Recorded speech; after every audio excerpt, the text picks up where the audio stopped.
ಹಾಗಾದ್ರೂ ಮತ್ತೆ ಬರ್ಲಿಕ್ಕೆ ಇಲ್ಲ ಕಟ್ಟದೆ. ಹೌದಾ? ರಾಮ, ನೀನಲ್ಲಿ ಕೇಳುವುದಿಷ್ಟೇ, ನೀನಿರುವಷ್ಟೊತ್ತು ನಿನ್ನ ಕಷ್ಟ ಆಗ್ಬಾರ್ದು ರಾಮ. ಯೋಚನೆ ಮಾಡಬೇಡ, ಯಾಕಂದ್ರೆ ಇಕ್ಷವಾಕು ವಂಶ ನಿಮ್ಮದು. ಖಂಡಿತ ಸೂರ್ಯವಂಶ. ಸೂರ್ಯ ಇದ್ದಲ್ಲಿ ಕತ್ತಲು ಉಂಟ, ಬರಲಾರದು. ಆದರೆ ನನ್ನ ಬದುಕಿನ ಕತ್ತಲನ್ನ ದೂರ ಮಾಡಬೇಕು ನೀನು. ಏನು ಅಂತ ಕತೆ? ಬ್ರಹ್ಮನಿಂದಲೇ ಹುಟ್ಟಿದವ ಉತ್ತರಜಸ್ತೆಂಬಂತ ಒಬ್ಬ ಕಪಿ ವೃಕ್ಷ ರಜಸ್ಸು ಅವನನ್ನ ಕಳುಹಿ ಕೊಟ್ಟ. ಇಲ್ಲಿರುವುದು ಬೇಡ, ಕಿಷ್ಕಿಂಧೆಯನ್ನು ಸೇರುವಂತ ಬ್ರಹ್ಮ ಹೇಳಿ ಕಳಿಸಿದ್ದಂತೆ. ಹಾಗೆ ಬಂದಾಗ ಅಡವಿಯಲ್ಲಿ ಸಂಚಾರ ಮಾಡುತ್ತಿರುವ ಕಾಲಕ್ಕೆ ಸರೋವರವೊಂದರಲ್ಲಿ ಮುಳುಗಿದನಂತೆ ಆತ.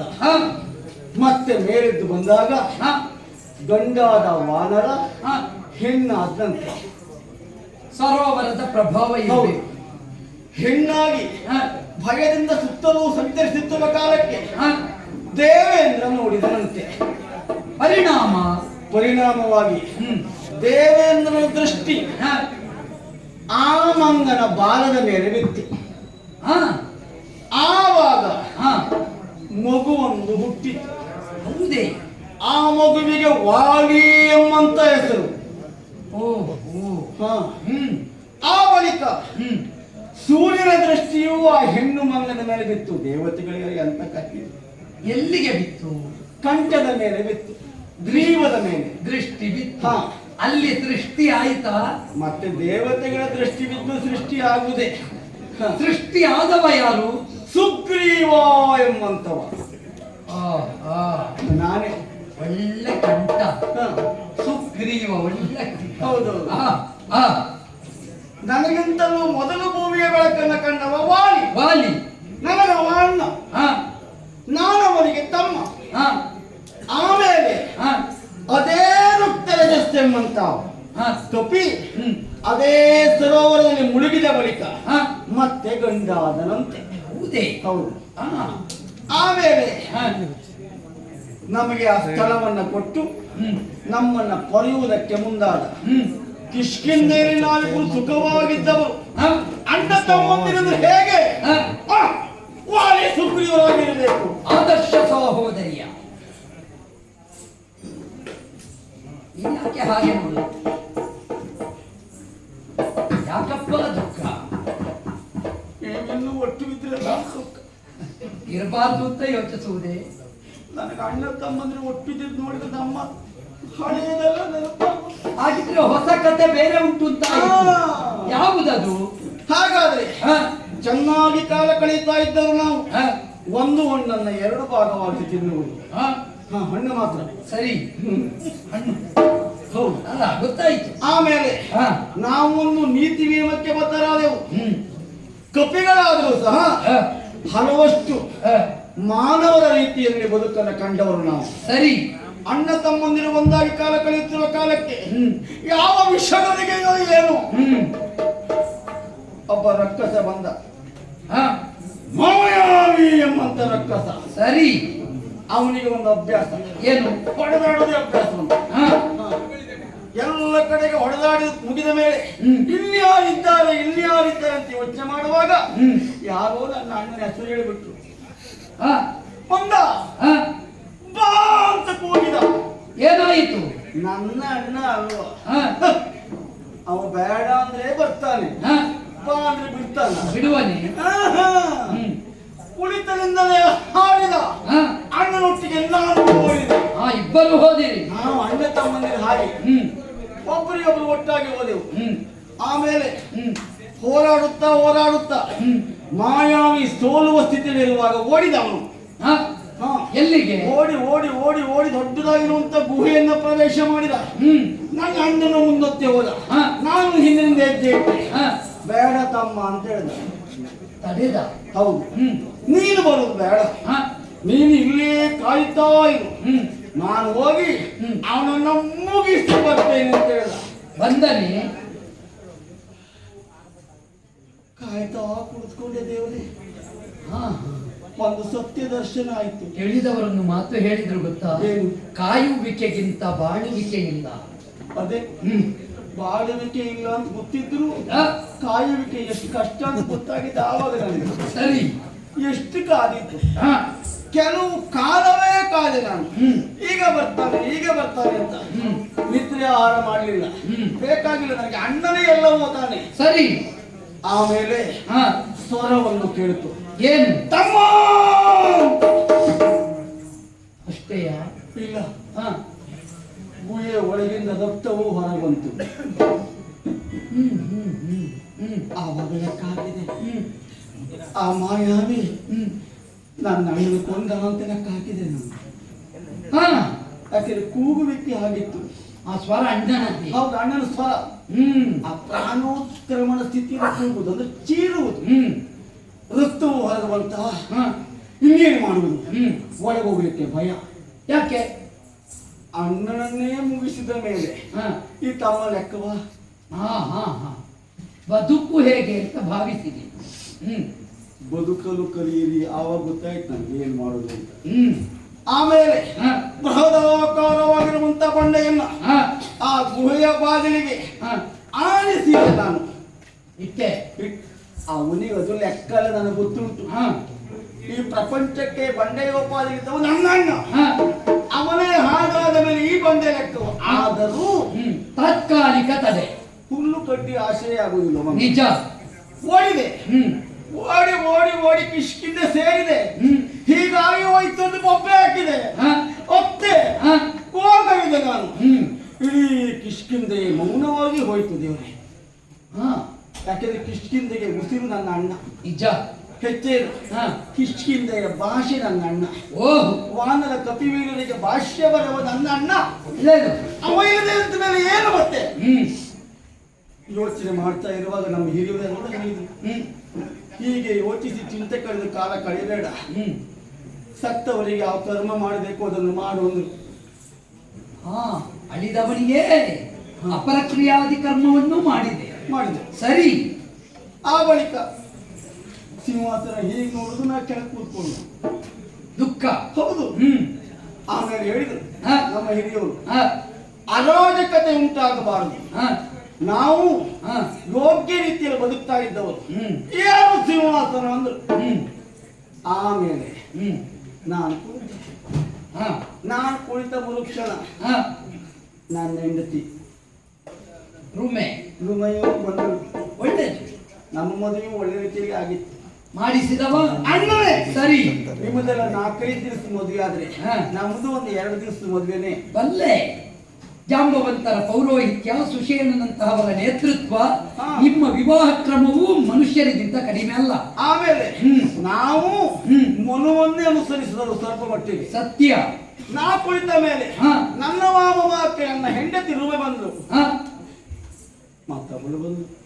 ಯಾರು? ನನ್ನ ಹೆಂಡತಿ ಅಲ್ಲ.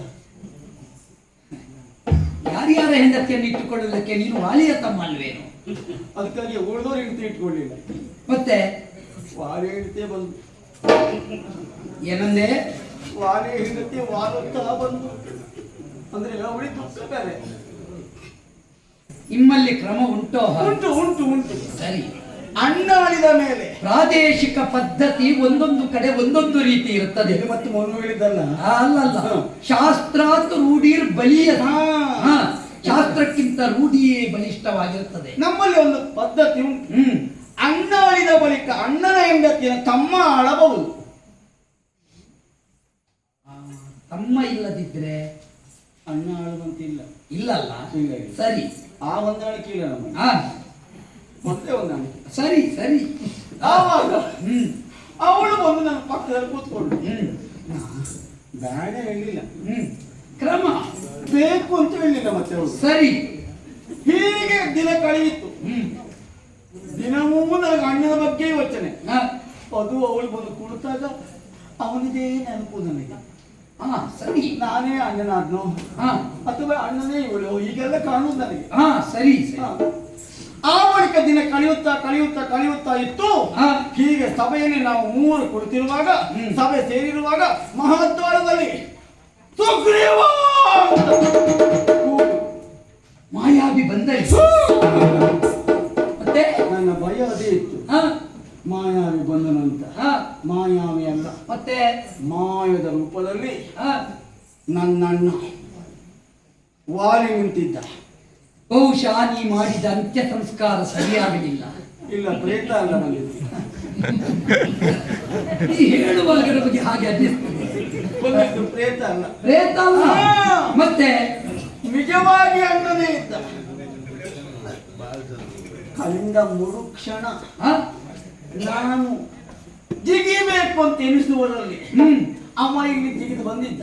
ಬಂದು ನನಗೆ ಬುದ್ಧಿದ, ಹೊಡೆದ, ಹೊಡೆದ. ನಿವೇದಿಸಿಕೊಳ್ಳುವುದಕ್ಕೆ ಅವಕಾಶ ತೆಗಲಿಲ್ಲ. ಮಾತಿಗೆ ಅವಕಾಶ ಇಲ್ಲ. ಸರಿ, ಮುಂದೆ ಆಮೇಲೆ ಹೊಡೆದು ಬಡಿದು ತುಳಿದು ನನ್ನನ್ನ ಪುರದಿಂದ ಒಟ್ಟಿದ. ಒಬ್ಬನೇ ನಾನು ಈಗ ಹತ್ತಿರ ಹೋದೆ. ಪೆಟ್ಟಿಂತ ನಾನು ಕೆಲಸ ಬಿಡ್ಲಿಲ್ಲ. ಪೆಟ್ಟು ಬಿದ್ದರೆ ಒಟ್ಟಿಲ್ಲ ಅಂತ ಹೆಂಡತಿ ಕೈ ಹಿಡ್ಲಿಕ್ಕೆ ಹೋಗಿದ್ದ. ಆ ಹೆಂಡತಿಯ ಸಮೇತವಾಗಿ ಹೋಗಬೇಕು. ಅಲ್ವೇ? ಒಳ್ಳೆದು. ಒಬ್ಬ ಗೃಹಸ್ಥನಾದವ ಮಾಡಬೇಕಾದಂತಹ ಕೆಲಸ. ನಾವು ಮೊದಲೇ ಇದರಲ್ಲಿ ಯೋಚನೆ ಮಾಡಿದ್ದೇವೆ, ನೀವು ಆಮೇಲೆ ಬಂದಿದ್ದೇವೆ ಹೆಂಡತಿ ಒಟ್ಟಿಗೆ. ಸತ್ಯ. ನಾವು ಅದನ್ನು ಮೊದಲೇ ಹೆಂಡತಿ ಒಟ್ಟಿಗೆ ಹೋಗ್ಬೇಕು ಅಂತ ಹೀಗೆ ಕೈ ಹಿಡಲಿಕ್ಕೆ ಹೋದ್ರೆ ಅವಳ ಕೈ ನಾವು ಹಿಡಿದ. ಪಾಣಿಗ್ರಹಣ ಮಾಡಿಸಿದ್ದು ಅವನೇ. ಈಗ ಕೈಯನ್ನ ಹಿಡಿದಿದ್ದು ಅವನೇ. ಹಿಡಿದು ಎಳೆದ, ನನಗೆ ತುಳಿದ. ದೃಶ್ಯ ಯೋಚನೆ ಮಾಡಿ ನೀವು ಊಹಿಸಬಲ್ಲೆ. ಅವಳನ್ನು ಎಳೆಯುವುದು, ನನಗೆ ತುಳಿಯುವುದು ಹೇಗಿರ್ಬೋದು ಲೆಕ್ಕ ಹಾಕಿ ನೀವು. ಹೆಂಡತಿ ನೋಡ್ತಾ ನೋಡ್ತಾ ಅದನ್ನು ಒಬ್ಬ ಗಂಡನಾಗಿ ನೀ ಹೇಳುವುದು ಕೇಳುವಾಗ ನಮಗೆ ಆಶ್ಚರ್ಯ ಆಗ್ತದೆ. ನೋಡಿದ ಮೇಲೆ ಹೇಳಬೇಕು ದೇವ್ರೆ. ಸತ್ಯ ತಪ್ಪಲ್ಲ. ಯಾಕೆಂದ್ರೆ ನಿರ್ವಂಚನೆಯಿಂದ ನ್ಯಾಯದ ಮುಂದೆ ಹೇಳಬೇಕು. ಈ ದೇವರಿಗೆ ಎಲ್ಲವೂ ಗೊತ್ತಿರ್ತದೆ, ಆದ್ರೂ ನಾವು ಬೇಡಿಕೊಳ್ಳುವುದಿಲ್ಲ ನನ್ನ ಮಕ್ಕಳು ಬಂದು ಒಳ್ಳೇದು ಮಾಡುವಂತ. ಖಂಡಿತ ಅವು ದೇವರಿಗೆ ಗೊತ್ತಿರುವುದಿಲ್ಲ. ಇಲ್ಲ, ಇದು ಆತ್ಮ ನಿವೇದನೆಯಾಗಿ ನಾನು ನಿಮ್ಮಲ್ಲಿ ಹೇಳಿಕೊಳ್ತಾ ಇದ್ದೀನಿ. ಒಳ್ಳೆದು, ಸತ್ಯವನ್ನೇ ಹೇಳು. ಆ ಬಳಿಕ ನಾನು ಓಡಿದೆ. ಅಯ್ಯೋ, ಬದುಕಬೇಕಲ್ಲ. ಹೆಂಡತಿಯನ್ನೂ ಅವ ಬಲಾತ್ಕಾರವಾಗಿ ಇರಿಸಿದ. ನೀ ಓಡಿದೆ. ಅವ ಬಲಾತ್ಕಾರವಾಗಿ ಇಟ್ಕೊಂಡ, ಆ ಬ್ಯಾಸದಲ್ಲಿ ಬಿಟ್ಟುಬಿಟ್ಟೆ. ಇಲ್ಲಿ ಹೇಗೆ ಬರುತ್ತೆ?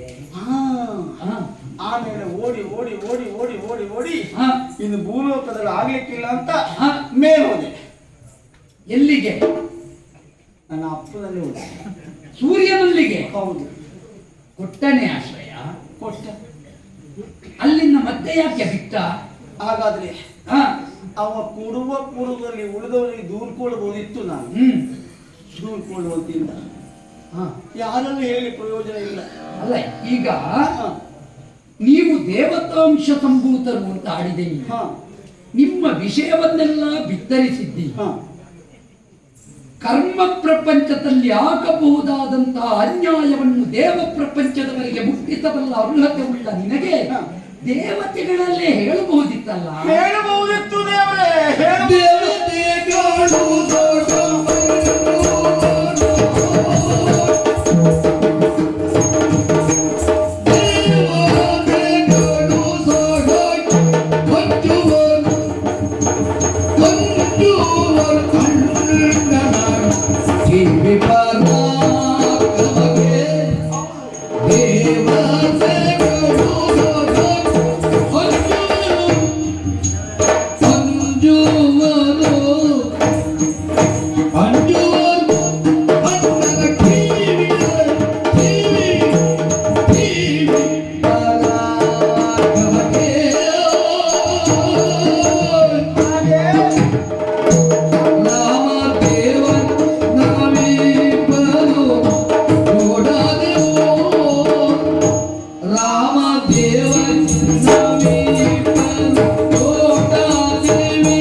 ದೇವತೆಗಳೂ ಸಹ ಅಣ್ಣನ ಪರಾಕ್ರಮಕ್ಕೆ ಹೊಂದುತ್ತಾರೆ.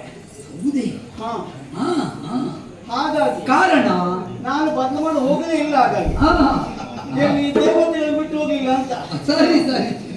ಆಮೇಲೆ ಆ, ಅವರಲ್ಲಿ ಏನು ಪ್ರಯೋಜನ ಇಲ್ಲ. ಯಾಕೆ ಯಾಕೆ? ಹಿಂದೊಮ್ಮೆ 33 ಕೋಟಿ ದೇವತೆಗಳು ಹಾಗೂ 66 ಕೋಟಿ ದಾನವರು ಸೇರಿ ಸಮುದ್ರ ಮಥನ ಮಾಡುವ ಕಾಲಕ್ಕೆ ಅಣ್ಣನಲ್ಲಿ ಹೋಗಿದ್ದ. ಹೋಗಿ ಅವು ಒಬ್ಬನೇ ಸಮುದ್ರ ಮಥನ ಮಾಡಿದ. ಒಟ್ಟಿಗೊಬ್ಬನಾಗಿ ಮತಿಸಿದ.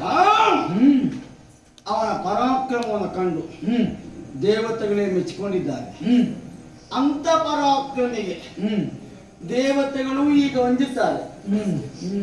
ದೇವತೆಗಳು ಅಂಜುವರಣ್ಣನ ಟಿವಿ ಪರಾಕ್ರಮಕ್ಕೆ. ಹಾಗಾಗಿ ಹೋಗಿ ಹೇಳಿಕೊಡ್ರಿ, ಏನು ಪ್ರಯೋಜನ ಆಗಿಟ್ಟಿಲ್ಲ ಗೊತ್ತಾಯ್ತು. ಮತ್ತೆ ಅಪ್ಪನ ಹಿಂದೆ ಕೂತ್ಕೊಂಡೆ. ಸರಿ, ಈ ಪ್ರಪಂಚದ ಸೃಷ್ಟಿಯೇ ಹಾಗೆ. ಅಮ್ಮನ ಮಡಿಲು, ಅಪ್ಪನ ಬೆನ್ನು, ಆಶ್ರಯ. ಅದೇ ನೆಲೆಯಲ್ಲಿ ಕುಳಿತುಕೊಂಡು ಎಷ್ಟೋ ಕಾಲ ಕಳೆಯಿತು. ಆ ಬಳಿಕ ನನ್ನ ಅಪ್ಪ ಹೇಳಿದ, ಇಲ್ಲೇ ಕುಳಿತುಕೊಂಡ್ರೆ ಹೀಗೆ ಇರ್ಲಿಕ್ಕೆ ಆಗುದಿಲ್ಲ, ನಿನಗೊಂದು ಯೋಗ್ಯ ಸ್ಥಳ ಕಲ್ಪಿಸಿ ಕೊಡ್ತೇನೆ. ಅದೋ ಋಷ್ಯಮುಖ ಎಂಬಂತ ಪರ್ವತ ಉಂಟು, ಒಂದು ಮೇಲಿಂದ ಕೆಳಗೆ ತೋರಿಸಿದ. ಅಲ್ಲಿ ಹೋಗು ನೀನು ಅಂತ ಹೇಳಿದ. ನಾನು ಹೇಳಿದ ಅವರು ಆಗ್ಲಿಕ್ಕಿಲ್ಲ. ಇಲ್ಲಿಗೆ ಯಾವ ಬರುವುದಿಲ್ಲ. ಮತ್ತೆ ಇಲ್ಲ ಅಂತ ಹೇಳಿದ. ಕಾರಣ? ನಾವು ಊರು ಬಿಟ್ಟ ಮೇಲೆ ಮತ್ತೊಂದು ಕಥೆ ಆಯ್ತಂತೆ. ಏನಂತೆ? ಮಾಯಾವಿ ಹೋದನು. ಆಮೇಲೆ ಅವನ ಸಂಬಂಧಿ ದುಂದುಬಿ ಎಂಬಂತ ರಕ್ಕಸ ಬಂದ. ಹಾಗೆ ದುಂದುಬಿಯನ್ನ ಕೊಲ್ಲುವ ಕಾಲಕ್ಕೆ ಅವನ ಕೋಡಿಗೆ ಕೈ ಇಕ್ಕಿ ತಿರುಗಿಸಿ ನೆಲಕ್ಕೆ ಪಟ್ಟವ ವಾಲಿ. ಹಾಗೆ ಬಡಿದಾಗ ಅವನ ದೇಹದಿಂದ ಸಿಡಿದ ರಕ್ತ ಈ ಸ್ಥಳವನ್ನು ಸೇರಿತು. ಈ ಸ್ಥಳದಲ್ಲಿ ಮತಂಗ ಮಹಾಮುನಿಗಳ ಪವಿತ್ರವಾದ ಸ್ಥಳ ಇದು. ತಂಗಾಶ್ರಮ. ಅವರು ತಪಸ್ಸು ಮಾಡುವಂತ ಕಾರ್ಯ. ರಕ್ತ ಸ್ಪರ್ಶವಾದ ಕಾರಣ ಮಲಿನಗೊಂಡಿತು. ಆವಾಗ ಮತಂಗ ಮಹಾಮುನಿಗಳು ಶಾಪ ಕೊಟ್ಟರು. ಏನೆಂದು? ಈ ಕೆಟ್ಟ ಕಾರ್ಯಕ್ಕೆ ಯಾರು ಕಾರಣರೋ ಅವರು ಈ ಸ್ಥಳಕ್ಕೆ ಹೆಜ್ಜೆ ಇಟ್ಟಾಗ ತಲೆ 1000 ಹೋಗಲಿ ಅಂತ, ಅಥವಾ ಸಾವು ಬರಲಿ ಅಂತ. ಇದು ಅಣ್ಣನಿಗೆ ಗೊತ್ತಾಯಿತು. ಅವನಿಗೆ ಶಾಪ, ನನಗೂ ವರ. ಶ್ರೀವರನ ದಯೆ. ಹಾಗಾಗಿ ಅಣ್ಣ ಇಲ್ಲೊಂದು ಬರುವುದಿಲ್ಲ.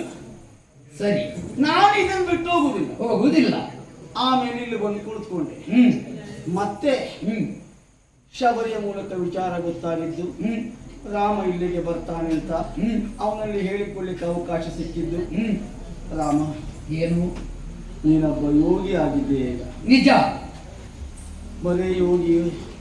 ಅದಕ್ಕೂ ಮೊದಲು ನೀನು ಆಗಬೇಕಾದದ್ದು ಆಗಿದ್ದು ಯಾವುದು? ಗೃಹಸ್ಥ. ಜೊತೆಗೆ ನಗರಿಗಲ್ಲ ಇಂದ್ರ. ನೀನೊಬ್ಬ ನರೇಂದ್ರ ಪುಣ್ಯಾತ್ಮ. ಏನು ಮಾಡೋಣ, ಈ ಸಲ ನಮಗೆ ಕಷ್ಟ ಉಂಟು.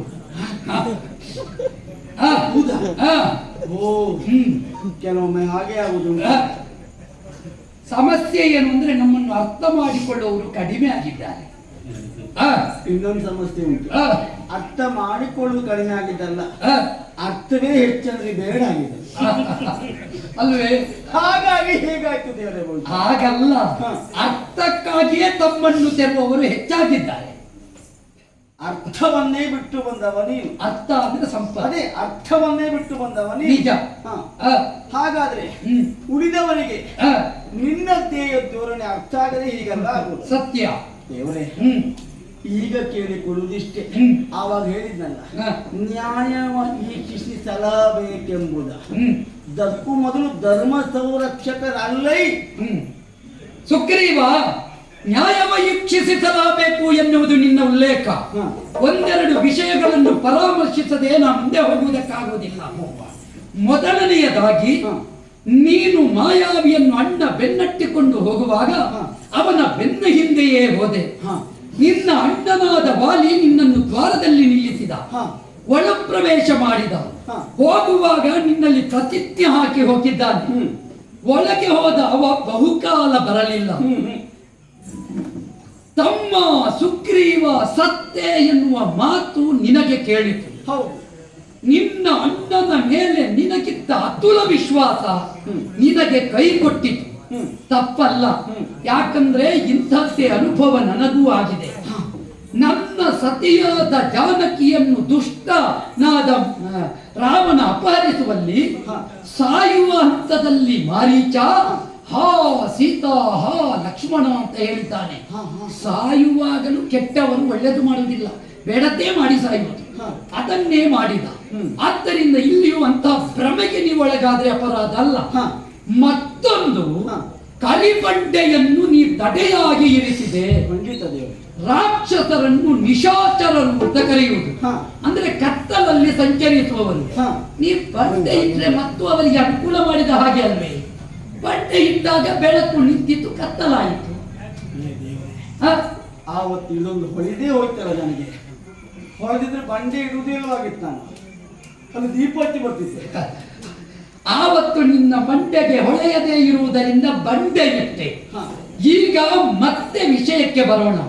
ಇಲ್ಲಿ ಬಂದ ನೀನು ಇವರನ್ನೆಲ್ಲ ಸೇರಿಸಿಕೊಂಡು ಪ್ರಬಲರೇ ಅಲ್ವೇ? ಜಾಂಬವರಿರಬಹುದು, ಹನುಮಂತ ಇರಬಹುದು, ಗವಯ ಗಂಧಮಾದನ ಗವಾಕ್ಷ ಮೊದಲಾದವರಿರಬಹುದು. ಕೋಟಿ ಕೋಟಿ ವಾನರ ವೀರರನ್ನು ಸೇರಿಸಿಕೊಂಡು ನೀವು ಅಲ್ಲಿಯನ್ನು ಅನ್ವೇಷಣೆ ಮಾಡಬಹುದಿತ್ತಲ್ಲ. ಒಳ್ಳೆ ವಿಷಯ. ಕೋಟಿ ಕೋಟಿ ಕಪಿವೀರನ್ನ ಸೇರಿಕೊಂಡು ನಾವು ಹೋಗ್ಬೋದಿತ್ತು. 33, 66 ಎಷ್ಟು ದೇವರು? 99 ವೀರರೇ ಸೇರಿ 99 ಕೋಟಿ ವೀರರೇ ಸೇರಿ ಮಾಡಿ ಮುಗಿಸುತ್ತಿರುವ ಕಾರ್ಯವನ್ನ ನನ್ನ ಅಣ್ಣ ಒಬ್ಬನೇ ಮಾಡಿದ್ದಾನೆ ಅಂತ ಆದ್ಮೇಲೆ ಮತ್ತೆ ಈ 18ರ ಲೆಕ್ಕುವ ಹಾಗೆ ಒಬ್ಬನೇ ಮಾಡಿದಂತ ವಾಲಿಗೆ ಮರಣವನ್ನ ಕೊಟ್ಟವ ಮಾಯಾವಿ ಅಂತವನಿಗೆ ಇದು ಲೆಕ್ಕವಾ? ಇದುವೇ ನಮ್ಮಲ್ಲಿ ಇರುವ ದೌರ್ಬಲ್ಯ ಸುಗ್ರೀವ. ಯಾವುದು? ಜೀವನದಲ್ಲಿ ಒಬ್ಬಾತನ ಪರಾಕ್ರಮವನ್ನೇ ವರ್ಣಿಸುತ್ತಾ ಬದುಕುವ ಬದುಕು ಬದುಕಲ್ಲ. ಅವನ ಪರಾಕ್ರಮಕ್ಕೆ ಪ್ರತಿಯಾಗಿ ತಾನು ಇದ್ದೇನೆ ಅಂತ ತನ್ನನ್ನು ನಿಯೋಜಿಸಿಕೊಳ್ಳುವ ಬದುಕು ಬದುಕು. 5 ವರ್ಷದ ಮಗು ಧ್ರುವ ಪರಮಾತ್ಮನನ್ನು ಪ್ರಸನ್ನೀಕರಿಸಿಕೊಂಡ ಅಲ್ಲಿದ್ದದ್ದೇನು? ಆತ್ಮವಿಶ್ವಾಸ. ಸಣ್ಣ ಮಗುವಾದರೂ ಲೋಕವನ್ನೇ ನಡುಗಿಸಿದ ಹಿರಣ್ಯಕಶ್ಯಪುವಿನ ನಾಶಕ್ಕೆ ತನ್ನನ್ನು ತಾನು ಭಗವಂತನಿಗೆ ಸಮರ್ಪಿಸಿಕೊಂಡ ಅಲ್ಲಿ ಇದ್ದದ್ದು ಆತ್ಮವಿಶ್ವಾಸ. ಈ ಪ್ರಪಂಚದಲ್ಲಿ ಒಬ್ಬ ದುರ್ಬಲನಲ್ಲಿಯೂ ನಾನು ಎದ್ದು ನಿಲ್ಲಬಲ್ಲೆ ಎನ್ನುವ ಆತ್ಮವಿಶ್ವಾಸ ಉಂಟು ಅಂತಾದ್ರೆ ವಿಶ್ವವನ್ನೇ ಗೆಲ್ಲಬಹುದು. ಇಲ್ಲಿ ನಿನ್ನ ತಪ್ಪು ಅಂತ ನಾ ಹೇಳುವುದಿಲ್ಲ, ನಿನ್ನೊಳಗೆ ಇರಬಹುದಾದಂತಹ ವಿಶ್ವಾಸವೇ ನಿನ್ನನ್ನು ಹಿನ್ನಡೆಗೆ ತಂದಿತ್ತು. ನಿಮಗೆ ವಿಷಯ ಗೊತ್ತಿಲ್ಲ. ಇಡೀ ಕಪಿವೀರರಿಗೆಲ್ಲ ಆತ್ಮವಿಶ್ವಾಸ ಯಾವುದು? ಒಳಗಿರುವಂತ ಅವರ ವಿಶ್ವಾಸ ಅಲ್ಲ. ಕಪಿವೀರರಿಗೆ ಆತ್ಮವಿಶ್ವಾಸವೇ ವಾಲಿ. ಆತ್ಮವಿಶ್ವಾಸವೇ ಹೊಂದಿ ಹೋದ ಮೇಲೆ ಮತ್ತೆ ನಮಗೆಂತದ್ದು ಆತ್ಮವಿಶ್ವಾಸ? ಕಳಕೊಂಡುದರ ಬಗ್ಗೆ ಯೋಚನೆ ಅಲ್ಲ. ಅಡಿಯ ಮುಂದಿದೆ ಸ್ವರ್ಗ, ಅಡಿಯ ಹಿಂದಿದೆ ನರಕ, ಅಡಿಗಡಿಗೆ ಅಶ್ವಮೇಧದ ಫಲಕಣ. ಈಗ ನನ್ನನ್ನೇ ಯೋಚಿಸು. ಅಯೋಧ್ಯೆಯಿಂದ ಹೊರಟು ಬರುವಾಗ ಬರಿದಾಗಿ ಬಂದವ, ಬರಬರುತ್ತಾ ಅಗಸ್ತ್ಯರು ಕೊಟ್ಟಂತಹ ಈ ಆಯುಧ, ಇದರಿಂದ ಆರ್ಯಾವರ್ತದ ದುಷ್ಟಭ್ರಾತವನ್ನು ಗಮನಿಸುತ್ತಾ ಇಲ್ಲಿವರೆಗೆ ಬಂದಿದ್ದೇನೆ. ಇನ್ನೂ ನಮ್ಮ ಲಕ್ಷ್ಯ ಉಂಟು. ನಿಮ್ಮ ಲಕ್ಷ್ಯಕ್ಕೆ ನನ್ನ ನಿವೇದನೆಯೂ ಸೇರಬೇಕು ತಾನೆ. ನೋಡಿ, ಈಗ ಲಕ್ಷ್ಯ ಉಂಟು ನಿಮಗೆ, ಹೌದು. ಆದ್ರೆ ನಾವು ನೀವು ಸಮಾನ ದುಃಖಿಗಳಾಗಿದ್ದೇವೆ. ಲಕ್ಷ್ಯ ಉಂಟು, ನನಗೆ ಹೇಗೆ ಆತ್ಮವಿಶ್ವಾಸ ಇಲ್ಲೋ ನಿಮ್ಗೂ ನಾ ಹೇಳುದಿಲ್ಲ. ಅಲ್ಲ, ಹೇಳ್ಬೇಡ ಅಲ್ಲ, ಆತ್ಮವಿಶ್ವಾಸ ನನಗಿಲ್ಲ ಅಂತ ನೀ ಹೇಳ್ಬೇಡ. ಈಗ ಯಾವುದರಿಂದ ನೀ ಗಣಿಸಿದೆ? ನಾವಿಬ್ರು ಒಂದೇ. ಹೇಗೆ? ನನಗೂ ಹೆಂಡತಿ ಇಲ್ಲ, ಅಂದ್ರೆ ಹೋಗಿದ್ದಾಳೆ ಅಂತಲ್ಲ. ಅಲ್ಲ, ನನ್ನ ಹೆಂಡತಿ ನನಗೆ ಕಾಣ್ತದೆ, ನನ್ನ ಕೈ ಸಿಗುವುದಿಲ್ಲ. ಇಲ್ಲ, ನಿನ್ನ ಹೆಂಡತಿ ನನಗೆ ಕಾಣುವುದಿಲ್ಲ, ಕೈ ಸಿಗುವುದಿಲ್ಲ. ಇಲ್ಲ, ವಾಲಿಯಿಂದಾಗಿ ನಾನು ಹೆಂಡತಿಯನ್ನ ಕಳ್ಕೊಂಡ್ರಿ, ರಾವಣನಿಂದಾಗಿ ನೀವು ಹೆಂಡತಿಯನ್ನ ಕಳ್ಕೊಂಡ್ರಿ. ನಾವಿಬ್ಬರು ಒಳ್ಳೆ ಜೋಡಿ ಅಲ್ವ ದೇವ್ರೆ? ಸ್ವಲ್ಪ ಹೆಚ್ಚಾಯಿತು ಸುಗ್ರೀವ.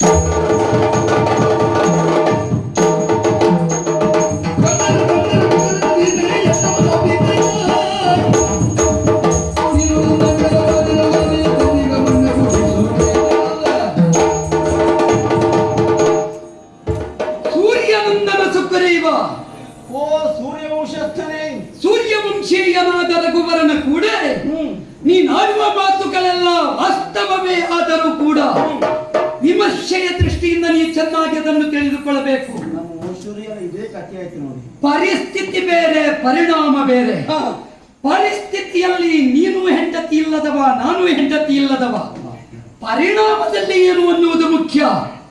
ಒಂದೇ ದುಃಖ. ಎಂತದ್ದು ದುಃಖ? ದುಃಖ ಒಂದೇ ಆದ್ರೂ ಕೂಡ ಯಾಕೆ ದುಃಖ ಅನ್ನುವುದು ಮುಖ್ಯ. ನೀನು ದುರ್ಬಲ, ನಾ ಪ್ರಬಲ ಎನ್ನುವುದನ್ನು ನೀ ತಿಳಿಯಬೇಕು. ಎಲ್ಲ ಕಾಲಕ್ಕೂ ಪ್ರಬಲ ಆಗುದಿಲ್ಲ ನೋಡಿ. ಪ್ರಬಲನ ಹೆಂಡತಿಯನ್ನು ಅವ ಕದ್ಕೊಂಡು ಹೋದ. ಆದರೆ ಒಂದುಂಟು, ಹೇಗೆ ಕದ್ದುಕೊಂಡು ಹೋದ ಅನ್ನುವುದು ಮುಖ್ಯ. ನಿನ್ನ ಹೆಂಡತಿಯನ್ನು ಹೇಗೆ ಅವ ಇಟ್ಟುಕೊಂಡ? ನೀ ಇರುತ್ತಾ ನಿನ್ನ ಸಮ್ಮುಖದಲ್ಲಿ ಬಲಾತ್ಕಾರವಾಗಿ ಇರಿಸಿಕೊಂಡ. ಆ ದುಃಖ ಉಂಟಲ್ಲ ದೇವರೇ. ಅಲ್ಲ, ನಾವು ಇಲ್ಲದೆ ಹೋದಾಗ ನಮ್ಮ ಹೆಂಡತಿ ಓಡುವ ತೊಂದರೆ ಇಲ್ಲ, ಅಥವಾ ಮತ್ತೊಬ್ಬರು ಕದ್ಕೊಂಡು ತೊಂದರೆ ಇಲ್ಲ, ಅಷ್ಟು ದುಃಖ ಆಗುದಿಲ್ಲ. ನಮ್ಮ ಕಣ್ಣು ಮುಂದೆ ಆಗುದು ಉಂಟಲ್ಲ, ಅದೊಂದು ನಿಮ್ಗೆ ಗೊತ್ತಿಲ್ಲ ದೇವರು. ನನ್ನ ಬಾಯಿಂದ ಮಾತು ಕೇಳಿಸಬೇಡ ನೀನು. ಯಾಕೆ ಬಲ್ಲೆಯ? ನಾವು ಇರುವಾಗಲೇ ನಮ್ಮ ಹೆಂಡತಿಯನ್ನು ಇನ್ನೊಬ್ಬ ಇಟ್ಟುಕೊಳ್ಳುವಾಗ ನಾವು ಪ್ರತಿಭಟಿಸದೆ ಹೋದ್ರೆ ನಮ್ಮಷ್ಟು ಹೇಳ್ಬೇಕಾ? ಎಷ್ಟು ಹೇಳು ನನಗೆ ಗೊತ್ತುಂಟು. ಆದ್ದರಿಂದ ನೀನು ಗೊತ್ತಿಲ್ಲದೆ ಇರೋದನ್ನು ಬೇಕಿದ್ರೆ ಹೇಳು, ಗೊತ್ತಿದ್ದದನ್ನ ಹೇಳಬೇಡ. ಈಗ ನನ್ನ ಹೆಂಡತಿಯನ್ನು ರಾವಣ ನನಗೆ ಭಯಪಟ್ಟು ನಾ ಇಲ್ಲದ ವ್ಯವಸ್ಥೆಯನ್ನು ಮಾಡಿ ತಾನು ವಂಚಿಸಿ ಅಪಹರಿಸಿದ.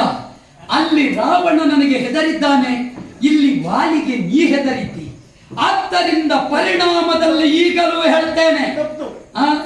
ಯಾವುದು? ಅಲ್ಲಿ ರಾವಣ ನಿನಗೆ ಹೆದರಿದ್ದಾನೆ, ಇಲ್ಲಿ ವಾಲಿಗೆ ನಾ ಹೆದರಿದ್ದಾನೆ. ವಾಲಿಯೇ ನನಗೆ ಹೆದರಿಸಿದ್ದಾನೆ. ನಿನ್ನನ್ನು ಹೆದರಿಸಿದ್ದಾನೆ. ಆದರೆ ಹೆದರಿಸುವವರಿಗೆಲ್ಲ ಹೆದರುವುದು ಬದುಕಲ್ವೋ? ಬದುಕುಳ್ಳವನ ತನಕ ಎದುರಿಸಿ ಬದುಕಬೇಕು. ಆದ್ದರಿಂದ ಈಗಲೂ ಹೇಳ್ತೇನೆ, ನಿನ್ನ ಅಣ್ಣನ ಪಾಡೇನು?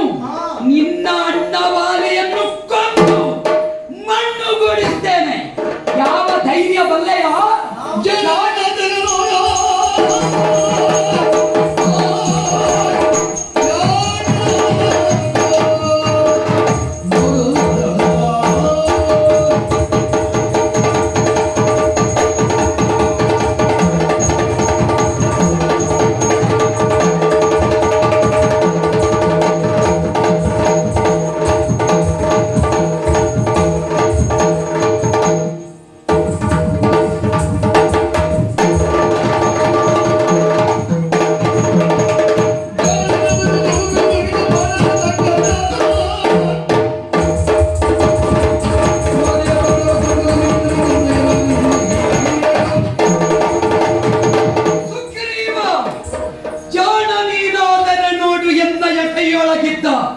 ಬಾಣಜಾತಂಗಳು. ಯಾಕೆ ಬಾಣಜಾತಂಗಳು? ಅದೇನು ವಿಶೇಷ? ಹಿಂದಕ್ಕಾದರೂ ಈಶನನ್ನು ಪ್ರತ್ಯಕ್ಷೀಕರಿಸಿಕೊಂಡು ವೃಷಾಶ್ವರು ಪಡೆದರಂತೆ 100 ಮಂದಿ ಹೆಣ್ಣು ಮಕ್ಕಳನ್ನು.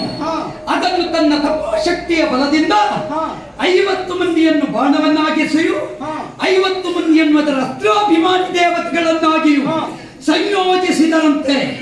ಅದು ನನಗೆ ಬೇಡ ಅಂತ ವಿಶ್ವಾಮಿತ್ರರಿಗಿದ್ದರು. ವಿಶ್ವಾಮಿತ್ರರು ಬ್ರಹ್ಮರ್ಷಿಯಾದಂತಹ ಸಂದರ್ಭದಲ್ಲಿ ಇದನ್ನು ಸೂರ್ಯವಂಶೀಯನಾದ ರಾಮನಿಗೆ ಲೋಕಹಿತಾರ್ಥವಾಗಿ ಕೊಟ್ಟರು. ಈ ಪ್ರಪಂಚದಲ್ಲಿ ಧರ್ಮ ರಕ್ಷಕರು ಅರ್ಥಾತ್ ರಾಜಧರ್ಮವನ್ನು ಅನುಸರಿಸುವವರಿಂದ ಯೋಗಿಗಳು ಪಡೆಯುವುದಲ್ಲ, ಯೋಗಿಗಳು ಕೊಡುವುದಕ್ಕೆ ಕಲಿಯಬೇಕು ಅಂತ ಪ್ರಪಂಚಕ್ಕೆ ಪ್ರಪ್ರಥಮವಾಗಿ ರಾಮನಿಗೆ ಕೊಟ್ಟು ತೋರಿಸಿದ ನಿಜವಾದ ಯೋಗಿಯೇ ವಿಶ್ವಾಮಿತ್ರ ಮಹರ್ಷಿಗಳು. ಅಂತಹ ಅವರಿಂದ ಪ್ರಾಪ್ತವಾದ ಬಾಣ ಇವು. ನಾ ಸಂಕಲ್ಪಿಸಿದೆ ಅಂತಾದ್ರೆ ಒಂದೇ ಎರಡಾಗುತ್ತದೆ. ಬಾಣ ಜಾತಂಗಳು ಅಂದ್ರೆ ಹುಟ್ಟಿ ಬರ್ತದೆ. ಆ ಬಾಣವನ್ನು ಪ್ರಯೋಗಿಸಿದ್ರೆ ವಾಲಿಯನ್ನು ನಿಪಾತಗೊಳಿಸಿ ನಿನ್ನ ಹೆಂಡತಿಯನ್ನು ಕೊಡಿಸುವಲ್ಲಿ ಇದು ಅನುಕೂಲವಾಗುತ್ತದೆ. ನಿಶ್ಚಿಂತನಾಗು, ನಿಶ್ಚಿಂತನಾಗು. ವಾಲಿಯನ್ನ ಕೊಂದು ಕೊಡುವೆ. ವಾಲಿಯನ್ನ ಮಣ್ಣುಗೂಡಿಸುವೆ. ಯಾರು? ನಾನು. ರಾಮ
ಸತಿ ಋಣೆಯ ಹಿಡಿಸಿ ತಂದರೆ ನಿಮಿಷ ತೊಡಿದೇನೆ ಪಾದ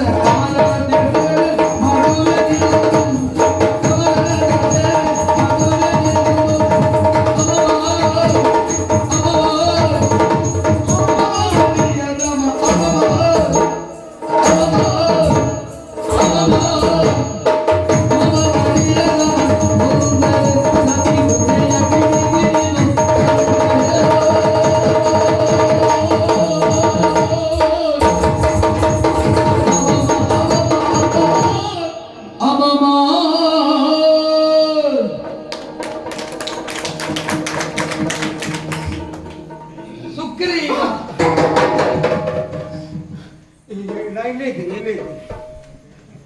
ಏನು ಕಲ್ಪನೆ ಯಾವುದು ಆ ಹೆಂಡತಿ ಬಂದ್ಮೇಲೆ ಹ? ನಿನಗೀಗ ಹೆಂಡತಿಯದ್ದೇ ಕಲ್ಪನೆಯೋ ಅಲ್ಲ ಬೇರೆ ಏನಾದ್ರೂ ಉಂಟು? ಇಲ್ಲ, ಹ? ನನಗೆ ಬದುಕಿನಲ್ಲಿ ಹೆಂಡತಿ ಒಬ್ಬಳ ಮಾತ್ರ ಬಗ್ಗೆ ಕಲ್ಪನೆ, ಪ್ರಾಪ್ತ ಆಗಬೇಕಲ್ಲ. ಅವಳ ಬಗ್ಗೆ ಮಾತ್ರ ಕನಸು. ಹ? ಹ್ಮ್. ವಾಲಿಯನ್ನು ನೀನು ಕೊಂದರೆ ಕೊಂದೇ ಕೊಲ್ಲುತ್ತೇನೆ. ಹಾಗೊಮ್ಮೆ ಕೊಂದರೆ ಅಂದ್ರೆ ನನ್ನ ಹೆಂಡತಿ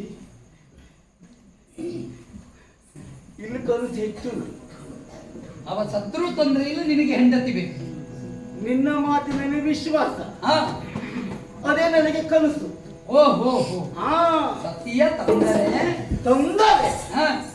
ಕೊಂದರೆ ಹ? ತೊಂದರೆ ಹ? ನಿಮಿಷದೊಳಿ ಸೇನೆ. ಯಾವ ಸೇನೆ? ಯಾವ ಸೇನೆ? ಈಗ ನನ್ನ ಸೇನೆ ಮಿತಿಯಲು ಮಿತಿಯಲ್ಲಿ. ಅನ್ನ ವಾಲಿಯ ಸೇನೆ ಹ? ಅಧಿಕವಾಗುಂಟು. ಅವರೆಲ್ಲ ನಾಳೆ ನಿನ್ನವರಾಗುತ್ತಾರೆ. ಕೊಂದ ಮೇಲೆ ಹ್ಮ್. ವಾಲಿ ಇಲ್ಲದ ಮೇಲೆ ಹ್ಮ್. ಸುಗ್ರೀವನೇ. ಹ್ಮ್.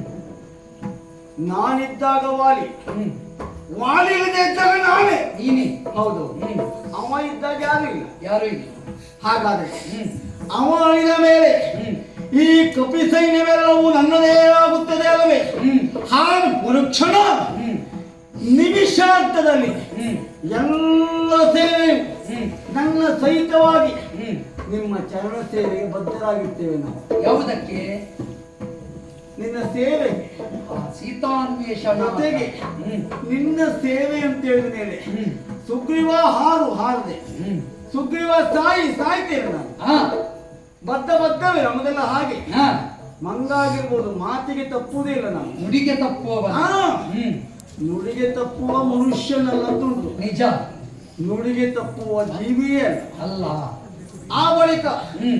ಸೀತಾನ್ವೇಷಣೆ ಕಾರ್ಯದಲ್ಲಿ ಹ್ಮ್. ನಾವೆಲ್ಲ ಒಂದಾಗಿ ಬರ್ತೇವೆ. ಹ್ಮ್. ನನಗೆ ಮೊದಲು ಹೆಂಡತಿ ಕೊಡಿಸು, ಹ್ಮ್. ಆಮೇಲೆ ನಿನ್ನ ಹೆಂಡತಿ ನಾವು ಹುಡುಕ್ಸುವ. ಹ್ಮ್. ಗೊತ್ತಾಯಿತು. ತಪ್ಪಲ್ಲ. ಹೆಂಡತಿಯ ಮೇಲೆ ನಿನಗೆ ಇರತಕ್ಕಂತಹ ಒಂದು ಅಭಿಮಾನ ನಿಜವಾಗಿ ಪ್ರಪಂಚದ ಪ್ರತಿಯೊಂದು ಗಂಡು ಮಕ್ಕಳಿಗೂ ಇದು ಪಾಠ ಆಗಬೇಕು. ಸುಗ್ರೀವನಂತಹವನೇ ಹೆಂಡತಿಯನ್ನು ಅಷ್ಟು ಚೆನ್ನಾಗಿ ನೋಡಿಕೊಳ್ಳುತ್ತಿದ್ದ. ಮನುಷ್ಯರಾದ ನಾವು ಹೇಗೆ ನೋಡಿಕೊಳ್ಳಬೇಕು ಎನ್ನುವ ಪಾಠ ಲೋಕಕ್ಕೆ ನೀ ಕೊಡಬೇಕು ಸುಗ್ರೀವ. ಶಬ್ದ ಬಿಟ್ಟಿದ್ದೇವೆ. ಏನು?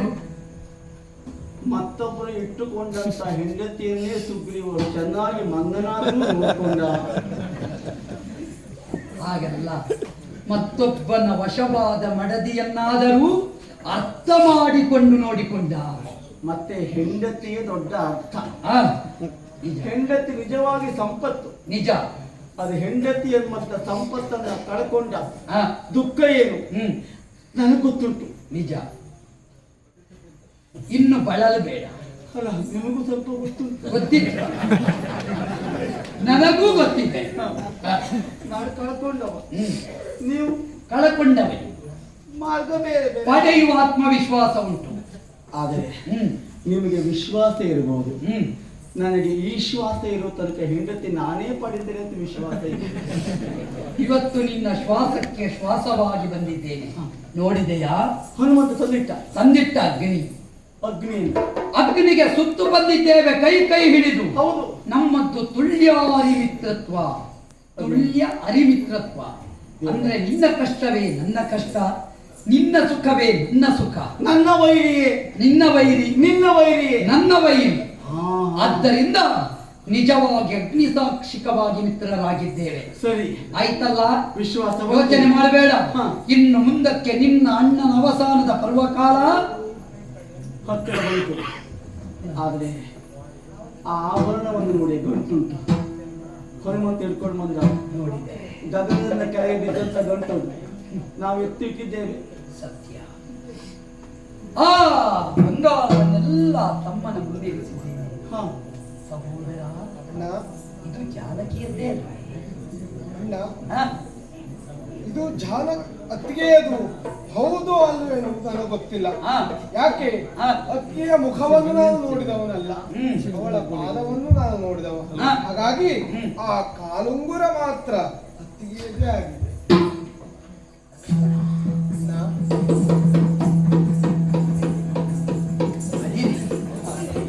ಇದು ನಿನ್ನ ಆದರ್ಶ. ಅತ್ತಿಗೆಯನ್ನು ತಾಯಿಯಂತೆ ನಿರೀಕ್ಷಿಸಿ. ಹೌದು, ಸುಗ್ರೀವ, ನನಗೆ ಅವರಿಗೆ ಎಷ್ಟು ವ್ಯತ್ಯಾಸ ನೋಡಿ. ನಾ ಕಾಲು ನೋಡಿಲ್ಲ. ತಪ್ಪು ನಿನ್ನ ಸುಗ್ರೀವ.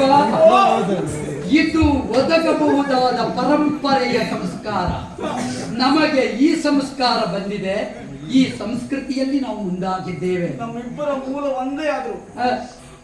ಮೂಲ ಒಂದೇ ಅಲ್ಲ, ಮೂಲ ಪುರುಷ ಒಬ್ಬನೇ. ಅದೇ ನಮ್ದು ನಮ್ಮದು ಸೂರ್ಯ ವಂಶ. ನಮ್ದು ಸೂರ್ಯನೇ ತಂದೆ. ಅದೇ ಹೌದು. ನಿಮ್ಮದು ಕಪಿವಂಶ. ವಂಶದಲ್ಲಿ ವ್ಯತ್ಯಾಸ ಅಷ್ಟೇ. ವಂಶ ಒಂದೇ. ಆದರೆ ಇನ್ನು ಮಾತ್ರ ನೀ ನಮ್ಮದು ಒಂದೇ ಮೂಲ ಅಂತ ಹೇಳಿದ್ರು ಆಕ್ಷೇಪ ಇಲ್ಲ. ಯಾಕೆ? ತುಳ್ಯಾರಿ ಮಿತ್ರತ್ವ. ಯೋಚನೆ ಮಾಡಬೇಡ. ಇನ್ನಾದ್ರೂ ಧೈರ್ಯ ತಾಳು. ನಿನ್ನ ಅಣ್ಣನನ್ನು ಆಹ್ವಾನಿಸು. ಯಾಕೆ? ಯುದ್ಧಕ್ಕೆ. ಯುದ್ಧಕ್ಕೆ ಒಂದು ಮಾತು ಕೇಳ. ಏನು? ರಾಗ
ಅಣ್ಣನೇ ಕರೆಯಬೇಕು ಅಂತ ಹೆಜ್ಜೆ ಇಟ್ರೆ ಧ್ವನಿ ಬರ್ತಾ ಇಲ್ಲ.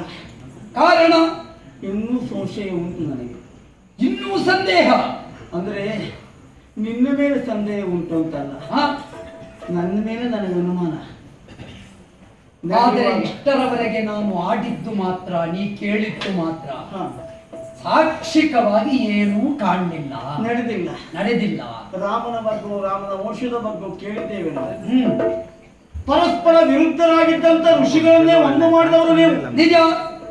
ವಿಶ್ವಾಮಿತ್ರ ವಸಿಷ್ಠರು ಉತ್ತರ ದಕ್ಷಿಣವಾಗಿದ್ದವರು. ನಿನ್ನ ಕಾಲದಲ್ಲೇ ಇಬ್ಬರು ಒಂದಾಗಿದ್ದು. ಸತ್ಯ. ಈಗಲೂ ನಿನ್ನ ಕಾಲದಲ್ಲಿ ಗಂಡ ಹೆಂಡತಿ ಒಂದಾಗಬೇಕು ಅಂತ ಅದು ನನ್ನ ಸಂಶಯ ನೀನು ಪರಿಹಾರ ಮಾಡಬೇಕು. ಬೇರೆಯಾಗಿದ್ದ ಗೌತಮ ಹಳ್ಳಿಯರನ್ನು ಒಂದಾಗಿಸಿದ ರಾಮ ನಿನ್ನ ಮುಂದೆ ನಿಂತವ. ಅದಕ್ಕಾಗಿ ಹೇಳಿದ್ದು ಗಂಡ ಹೆಂಡತಿ ವಿಷಯವನ್ನೇ ಪ್ರಧಾನವಾಗಿಟ್ಟಿದ್ದು ನಾನು. ಸರಿ ನೋಡು, ಉಳಿದವರ ಗಂಡ ಹೆಂಡತಿ ಒಂದು ಮಾಡದೆ ನೀವಿಬ್ಬರು ಮಾತ್ರ ಬೇರೆ ಆದ್ರೆ ನಿಜ. ಆದ್ರೆ ನೀವಿಬ್ಬರು ಒಂದಾಗಬೇಕು, ನಾನು ಒಂದಾಗಬೇಕು ಅಂತಾದ್ರೆ ನಿನ್ನ ಮಾತಿನ ಮೇಲೆ ವಿಶ್ವಾಸ ಬರಬೇಕು ಅಂತಾದ್ರೆ ನೋಡು, ಎಲ್ಲರೂ ಬೆಳೆದಾಗಿ ಕಾಣ್ತಾ ಉಂಟು. ಒಂದು ಅಸ್ಥಿ ಪಂಜರ, ಎಲುಬಿನ ಅಟ್ಟೆ. ಹೌದು, ಯಾರದು ಅಷ್ಟೇ. ಹೇಳಿದ್ನಲ್ಲ ನಾನು, ದುಂದುಮೆ ಎಂಬಂತ ರಕ್ಕಸ ಅವನ ಎಲುಬಿನ ಹಂದರ ಇದು. ಅದನ್ನ ಯಾಕೆ ಅಲ್ಲಿಟ್ಟದ್ದು? ಅಣ್ಣಲ್ಲಿ ಇಟ್ಕೊಂಡಿದ್ದು. ಈಗ ಏನು ಮಾಡ್ತಾನೆ? ನಾನು ಮೇಲಿಟ್ಟಿದ್ದು, ಅವ ಕೆಳಗೆ ಇಟ್ಟಿದ್ದು. ಅವ ನಿತ್ಯವೂ ಬರುವುದು, ನನ್ನ ಕಡೆ ನೋಡುದು, ಅದನ್ನ ಹೀಗೆ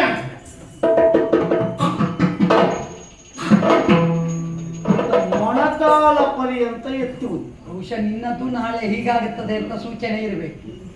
ನಾ ಹೇಳ್ಕೊಳ್ಬಾರ್ದು ಅಂತ ಬಿಟ್ಟೆ, ನೀನು ಅದೊಂದು ಹೇಳ್ಬಿಟ್ಟೆ. ಬಿಟ್ಟು ಆಗುವುದಕ್ಕೆ ನಾ ಬಿಡಲ್ಲ. ನಿನ್ನ ಬಾಯಿ ಬಂದ್ಮೇಲೆ ಅದನ್ನು ಬಿಡುವುದಲ್ಲ. ಸರಿ, ಹಾಗಾದ್ರೆ ಸಾಹಸದಿಂದ ಮೊಣಕಾಲ ಪರ್ಯಂತ ಎತ್ತುತ್ತಾನೆ ಅಂತಾದ್ರ ಮೇಲೆ ಆ ಅಟ್ಟೆಗೊಂದು ನೀವು ವ್ಯವಸ್ಥೆ ಮಾಡಿದ್ರೆ ನನ್ನ ಅಂಜಿಕೆ ದೂರ ಆಗ್ತದೆ. ನಾನು ಎಲುಬು ತೆಗೆಯಬೇಕು ಅಂತ ಹೇಳುವುದಲ್ವ ನೀವು? ಎಲುಬು ತೆಗೆಯುವುದಂತಲ್ಲ, ಎಲುಬು ಹಾಗೆ ಇದ್ರೆ ಭೂಮಿ ಮೇಲೆ ಹೊಲಸು ಅಲ್ಲ. ಆಸ್ಥಾನದ ಸಮ್ಮುಖದಲ್ಲಿ ಎಲುಬಿನ ಅಟ್ಟೆ ಇದ್ರೆ ಅದು ದೋಷ. ಹೌದು, ಅದಕ್ಕೆ ಈಗ ಭೂಮಿಯ ದೋಷವನ್ನು ತೆಗಿಬೇಕು ಅಂತ ಹೇಳುದು ನಾನು. ಭೂಮಿಪಾಲಾತ್ಮಜನಾಗಿ ಬಂದೇ ಬರ್ತೇನೆ ತೆಗೀಲಿಕ್ಕೆ, ಯೋಚನೆ ಬೇಡ. ಈಗ ಸಂಶಯ ನಿನ್ನದ್ದು ಒಂದು ಅಂತ 11 ಆಗ್ಲಿಕ್ಕಿಲ್ಲಲ್ಲ. ಅಲ್ಲ, ಒಂದಾಗ್ಲಿ ಮತ್ತೆ 11 ಆದ್ರೂ ಆಯ್ತು. ಅಲ್ಲ, ಒಟ್ಟಿಗೆ ಇದ್ರೆ ನಾವು ಎಲ್ಲಕ್ಕೂ ಒಮ್ಮೆಲೆ ಪರಿಹಾರ. ನೀವು ಮತ್ ಕೊಡ್ತೀವಿ ಅಂತ ನೋಡಲಿ. ಸಪ್ತತಾಳ ವೃಕ್ಷಗಳು ಉಂಟಲ್ಲ, ನಿಜ. ನನ್ನ ಒಂದು ಮರವನ್ನು ಹಿಡಿದು ಒಲ್ಲಾಡಿಸಿ 7 ಮರದ ಎಲೆಗಳನ್ನ ಪಟ ಪಟ ಪಟ ಪಟ ಪಟ ಪಟ ಮತ್ತೆ ಮತ್ತಿಗುತ್ತದೆ. ಹೌದು, ಇವತ್ತು ತೆಗೆದ್ರೆ ಮತ್ತೆ ನಾಳೆ ಬರ್ತದೆ. ಮತ್ತೆ ಪ್ರಕೃತಿಯಲ್ಲಿ ಇದು ಆಕೃತಿಯಲ್ಲ, ವಿಕೃತಿ. ನನಗೆ ಆ ವಿಕೃತಿಯೋ ಆಕೃತಿಯೋ ಪ್ರಕೃತಿಯೋ ಒಂದು ಗೊತ್ತಾಗುದು. ಈಗ ಏನಾಗಬೇಕು? ಇದೆರಡು ಸಂಶಯ ದೂರ ಆಗ್ಬೇಕು. ಅದ್ರ ಒಳಗಿರುವಂತ ಗುಟ್ಟು, ಇದರ ಬಲ, ಇದೆರಡು ದೂರ ಆದ್ರೆ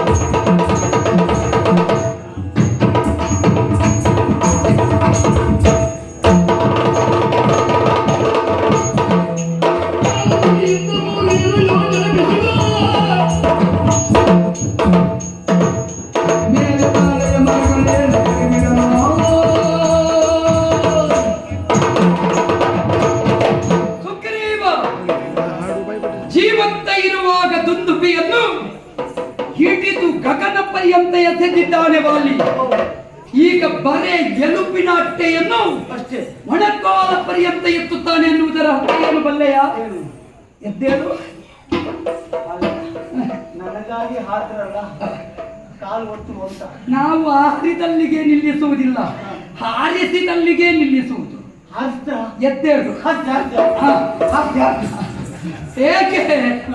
ಅದು ಧರ್ಮದಲ್ಲಿ ಅವನಿಗೆ ವಿಮುಖತೆ ಉಂಟು ಅನ್ನುವುದಕ್ಕೆ ಸಾಕ್ಷಿ. ಅಂದ್ರೆ ಎಲುಬಿನ ಅಟ್ಟೆಯನ್ನು ಮೊಣಕಾಲ ಪರ್ಯಂತ ಎತ್ತಿದ್ದಾನೆ ಎನ್ನುವುದರ ಅರ್ಥ ಏನು? ಧರ್ಮ ಬಾಹಿರತೆಯೇ ಅವನ ತ್ರಾಣವನ್ನು ಕುಂದಿಸಿದೆ ಎನ್ನುವುದು ಸ್ಪಷ್ಟ. ಅಂತಹ ಎಲುಬಿನ ಅಟ್ಟೆ ಯಾವ ಕಾಲಕ್ಕೂ ಇರಕೂಡದು. ಅವನ ದೈಹಿಕ ಬಲವನ್ನು ನನ್ನ ಮುಂದೆ ಒಡ್ಡಿದೆಯಾ? ನೀನು ಗಾತ್ರ ಮಾತ್ರ ನೋಡಿದ್ದು, ನೀನು ಪಾತ್ರ ನೋಡಿ ನನ್ನನ್ನು ತಿಳಿಯಬೇಕು. ಎಡಗಾಲ ತುದಿಯಿಂದ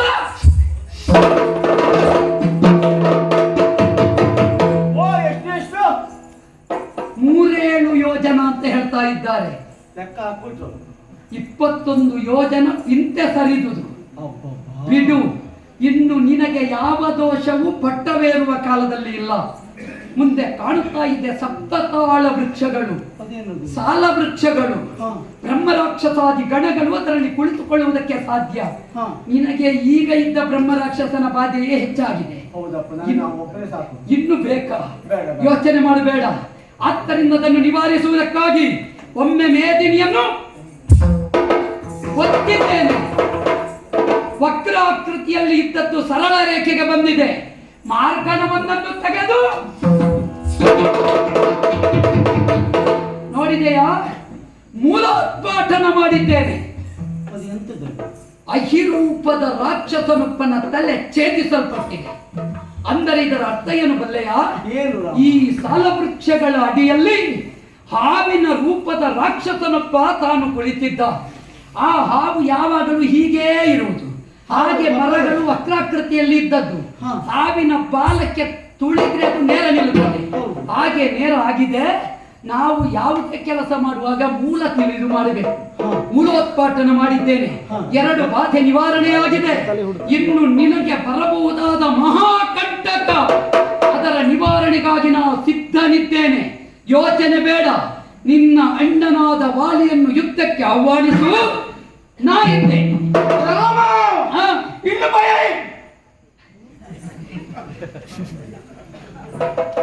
ಸುಗ್ರೀವ, ಯಾವತ್ತೂ ನಾವು ಬೆಂಬಲದ ಪ್ರತೀಕ್ಷೆಯಲ್ಲಿರುವುದಲ್ಲ. ನಮ್ಮ ಬಲ ವೃದ್ಧಿಯಾದಾಗ ಬೆಂಬಲ ತಾನಾಗಿ ಒದಗಿ ಬರ್ತದೆ. ನಿನಗೆ ಬೆಂಬಲವಾಗಿ ನಾನಿದ್ದೇನೆ. ಪ್ರಬಲನಾಗಿ ಕರೆ.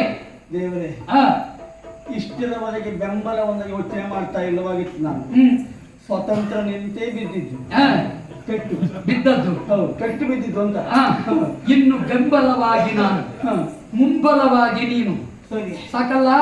ಬೆಂಬಲ ನಂಬುವುದಲ್ಲ. ಇನ್ನೂ ಸಂಶಯವೇ? ಸಂಶಯ ಅಲ್ಲ, ಪೆಟ್ಟಿನೂರು ಅಷ್ಟು ಉಂಟು ಅಂತ ಅಷ್ಟೇ. ಇನ್ನು ನೀನು ಕೊಡುವುದಕ್ಕೆ ಕಲಿ, ತೆಕ್ಕೊಳ್ಳುವುದಕ್ಕೆ ಕಲಿಯುವುದಲ್ಲ. ದೇವರೇ, ಇಷ್ಟು ಹೇಳಿದ ಮೇಲೆ ಹಿಂದುಗಡೆಗೆ ನೀವಿದ್ದ ಮೇಲೆ ನಾವು ಕೊಡುದು ನೋಡಿ ನೋಡುವ. ಕೊಡು, ಕರೆ ಕರೆಯುವ. ನಿಮ್ಮ ಬಲ ಉಂಟು. ಇನ್ನು ನಾ ಕಲಿತೇನೆ. ಸುಗ್ರೀವ ಅಗಲ್ ಭಯವನ್ನು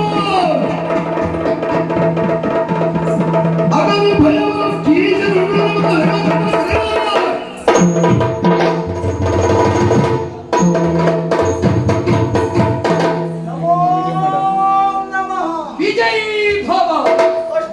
ಸಾಕು ದೇವರೇ. ಇಳಿಯ ಕಡೆಯಲ್ಲಿ ನೋಡಿ ನನ್ನ ಪರಾಕ್ರಮ.